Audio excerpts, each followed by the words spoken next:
বাংলাদেশে আগামী 12 ফেব্রুয়ারি 2026 তারিখে ত্রয়োদশ জাতীয় সংসদ নির্বাচনের পাশাপাশি একটি সাংবিধানিক গণভোট রেফারেন্ডাম অনুষ্ঠিত হতে যাচ্ছে। এই গণভোটে ভোটারদের একটি ব্যালট পেপারে হ্যাঁ অথবা না বক্সে সিল দিয়ে নিজের মতামত জানাতে হবে। এই গণভোটের মূল বিষয়গুলো সহজভাবে বললে যা পাই, গণভোটের প্রশ্ন ও উদ্দেশ্য। ভোটারদের কাছে মূলত জানতে চাওয়া হবে তারা কি জুলাই জাতীয় সনদ, সংবিধান সংস্কার, বাস্তবায়ন আদেশ 2025 কি এর সাথে একমত কিনা। হ্যাঁ জয়ী হলে সংবিধানে বেশ কিছু বড় পরিবর্তন আসবে। দীক্ষবিশিষ্ট সংসদ, ভবিষ্যতে জাতীয় সংসদ হবে 2 কক্ষের। উচ্চকক্ষে 100 জন সদস্য থাকবেন, যারা দলগুলোর প্রাপ্ত ভোটের অনুপাতে পদ্ধতি নির্বাচিত হবেন। প্রধানমন্ত্রীর মেয়াদ, একজন ব্যক্তি 2 মেয়াদে বা সর্বোচ্চ 10 বছরের বেশি প্রধানমন্ত্রী থাকতে পারবেন না।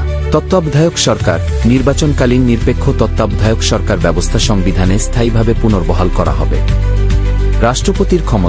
রাষ্ট্রপতির ক্ষমতা কিছুটা বাড়ানো হবে এবং স্পিকার ও সংসদীয় কমিটির প্রধান নির্বাচনের ক্ষেত্রে বিরোধীদের অগ্রাধিকার দেওয়া হবে। রাজনৈতিক অবস্থান, অন্তর্বর্তীকালীন সরকার, প্রধান উপদেষ্টা মুহাম্মদ ইউনূস এই সংস্কারগুলোকে কি নতুন বাংলাদেশ কি গড়ার চাবিকাঠি হিসেবে উল্লেখ করে হ্যাঁ ভোটে সমর্থন চেয়েছেন। বিএনপি দলের চেয়ারম্যান তারেক রহমান এবং মহাসচিব মির্জা ফখরুল ইসলাম আলমগীর জনগণের অধিকার ও গণতন্ত্রের স্বার্থে হ্যাঁ ভোট দেওয়ার আহ্বান জানিয়েছেন।